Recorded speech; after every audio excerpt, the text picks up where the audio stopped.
Hello, welcome everybody. Um, Welcome to International Women Lead.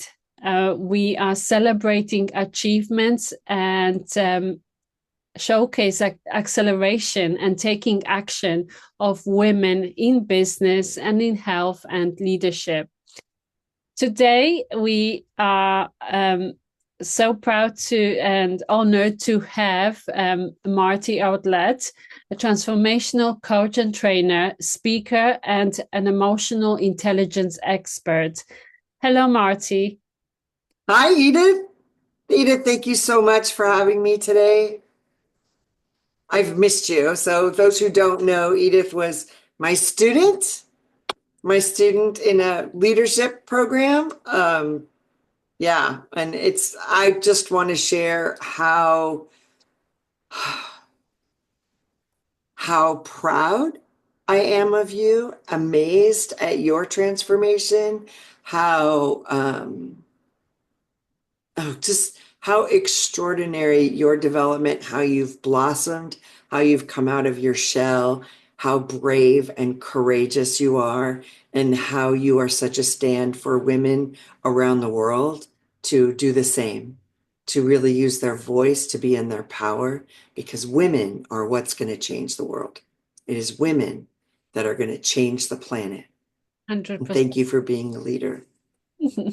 Thank you. I receive it very unexpected, and thank you so much. I am so grateful to be your student and learn from you, learn from the best.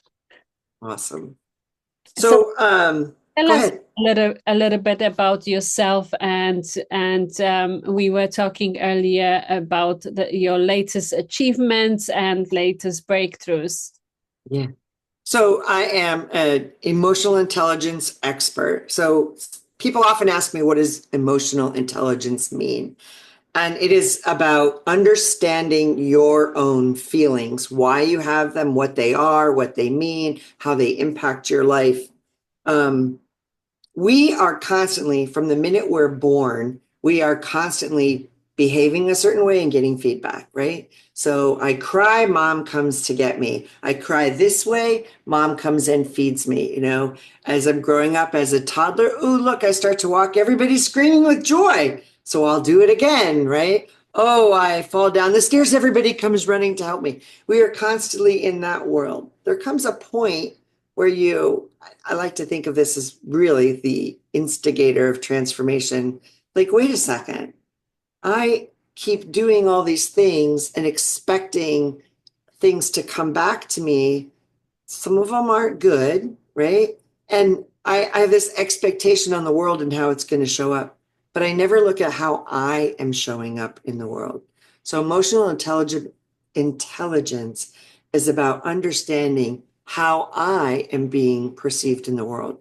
Now, yes, we all are seeing the world through our own lens, each individual person. We have our own experiences, socioeconomic backgrounds, families, teachers, all those things painted this picture that is me because I had no control over it. Transformation is about peeling back those layers, all those things that were me, and powerfully declaring who I want to be in the world.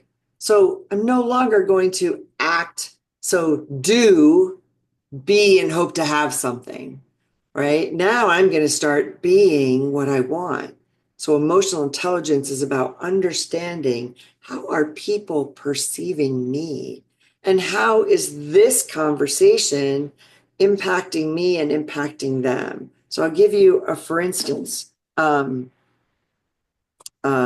me think about this for a second. When I was 4 years old, I fell out of bed and I broke both collarbones. And my parents picked me up. I remember they moved me from a toddler bed to a big queen size bed.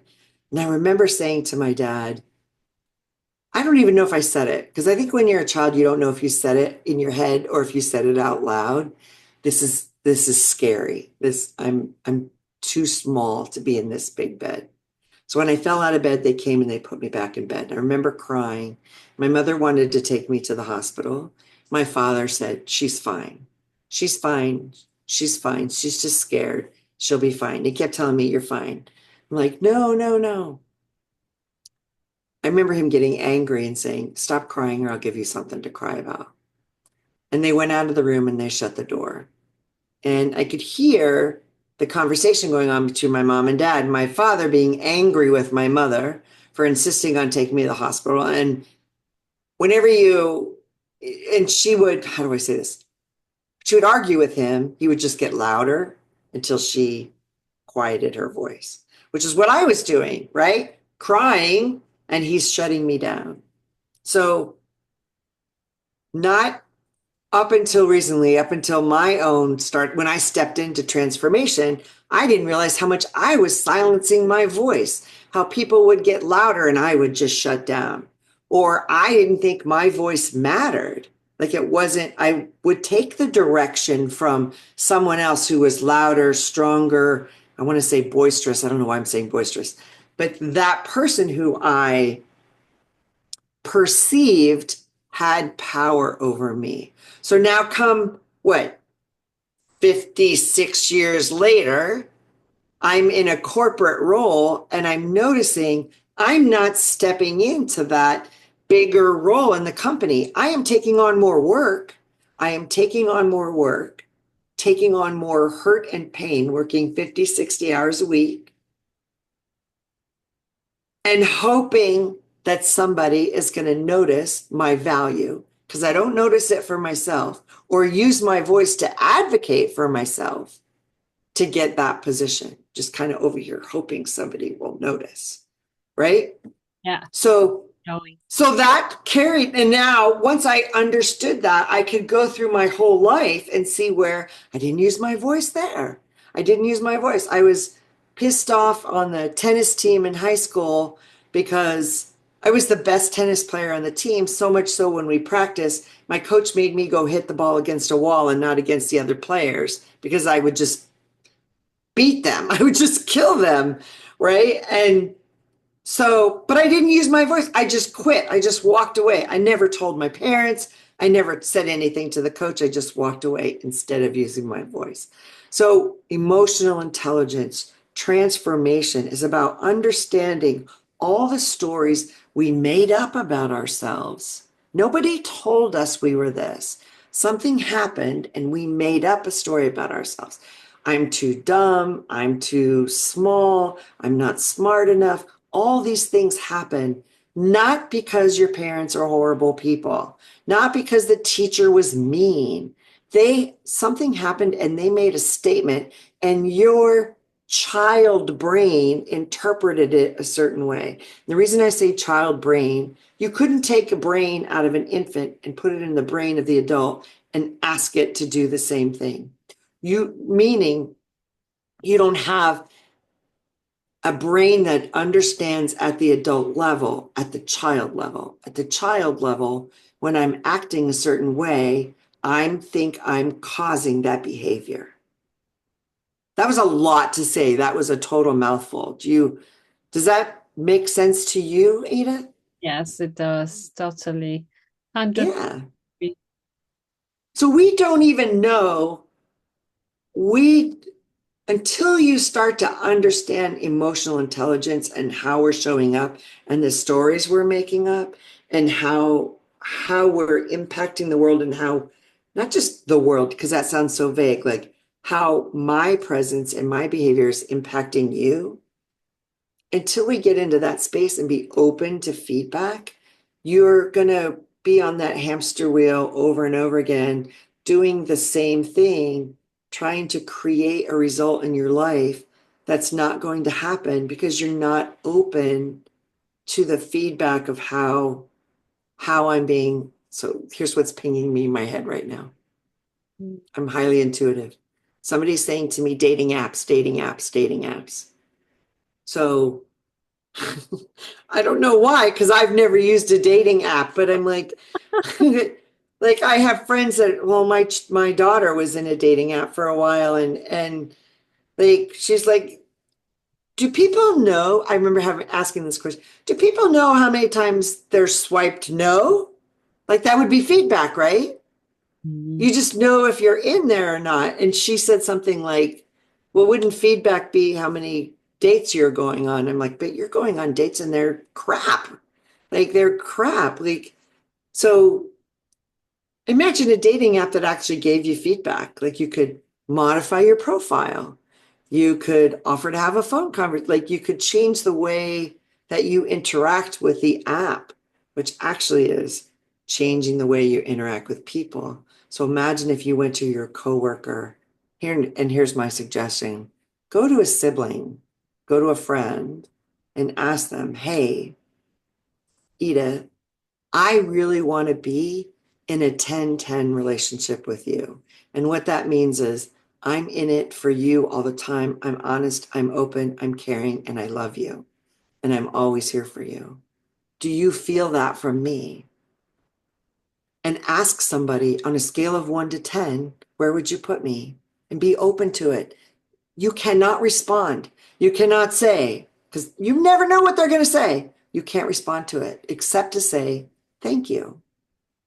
That's emotional intelligence, really understanding how you're showing up in the world and how who you're being is impacting others and the results you're creating in the world. Imagine if every human would take that responsibility in creating 10 out of 10 relationships everywhere. And it's work. It's why my husband and I talk about this all the time. Like it's work. You can't just say, okay, Edith said I'm a 10 out of 10 now. Check the box. Bye bye. It's constant, like constant. I mean, I think about it even with, I just had breakfast this morning with a large group of people, and that waiter worked really hard with this large group of people to make sure everybody was satisfied. And when he came to the table and said, who's getting the check? And they said, oh no, all 12 people want different separate checks. He didn't budge. He didn't question it. He went and did it. So I tipped him extra because I'm like, man, I felt like I got 10 service out of that. But I want to make sure he knows I noticed that, Mm. right? Acknowledging somebody, the UPS man, like anybody in your life, like really, when you start to understand emotional intelligence, when you start to see how you're being received in the world, it gets you very present and very conscious to how you're behaving. Mm. And you still have those moments where like that guy cut me off in traffic, like I'm going to flip him the finger. Like it still happens, but that doesn't happen as much. You're much more aware of it and you're much more aware of it's really something. This is a great example. That guy cuts you off in traffic. You immediately go, fuck you, like you're jackass, right? How do you know that person's not trying to get to mom before she takes her last breath? How do you know that person's not rushing to the hospital You never. to, you never know, see his first baby, get their kid out of school? You never know. But you immediately jump to, they did that to me. Yes, they may arrive at someplace 100th of a second before you, but does it really make a difference? And look at you giving your power away, your peace, because only you can control your peace, giving that away, giving the power to that person you'll never see again. This No. is all emotional intelligence. So, like running a business, I help entrepreneurs. Like they're beating their head against the wall to create the business they want to create, and they can't figure out what's not working. It's not You working. really got to get honest with yourself Yeah. about how you're showing up in your business, how you're showing up. This was a conversation this morning at breakfast. Integrity is everything. However many times you tell yourself, I'm going to do X, I'm going to do X, I'm going to put that social media post out there, I'm going to do that email, and you don't do it, or you justify, I'll do it tomorrow, you justify, I'll do it next week. These are the lies we tell ourselves over and over again, and your soul hears that. Your soul hears you lying to yourself. And to the next time you say, I'm going to make $100,000 this month, your soul says, bullshit. Right? Yeah. Yeah. You get to, Yeah. it's a choice of being in integrity with yourself. And yes, we can coach others, and yet it's so much more difficult to apply it to your own coaching. So that's why we all have mentors, we all have a support system around us, and we have amazing, surrounding yourself with amazing people. I think that's a huge support to grow. Um, so we are completing this amazing interview in the next couple of minutes. Can you tell us a little bit what's on offer, what's happening, and Oh, so the I'm curiosity? so my website is www.meoconsulting.com. MEO is my initials. I'm also called Party Hardy Marty. If you go in there and sign up for my newsletter, I'll notify you of pajama parties. I love to do these offhand things like who wants to have a pajama party on a Friday night? You're sitting at home. I just have a drink, get together, connect, talk about a topic. I do Wednesday morning and Sunday morning coffee chats. You just come in and get free coaching. You can also book a call with me, 30 minutes. I'm happy to help you understand your own emotional intelligence. I'd love to do that. I have a Facebook group called Fierce Females. They are for people who have graduated from my program. Right now, I don't have one on the books right now. I am entertaining. I am entertaining, doing some corporate work for a client to be their on staff coach. And so watch for that. There is a both and in there for me. I know there is. I'm just not sure on the timing. Like say this is going to come out in May. I would say July. So in June, I will post something about the next round of Fierce Females. And Fierce Females is about like uncovering your vision, understanding how you're showing up, making a powerful declaration and creating it by the end of the program. Really, what it's about is uncovering what's stopping you from creating that without us being here in this group. We all know that. Yeah, we all get to create the next level. Oh, amazing. Thank you so much. Really Oh, thank you for having me, Edith. It's been so great to see you again. lovely to see you too. Have an amazing rest of your day. Thank you. Thank you, you too. Thank you. Bye bye. Bye.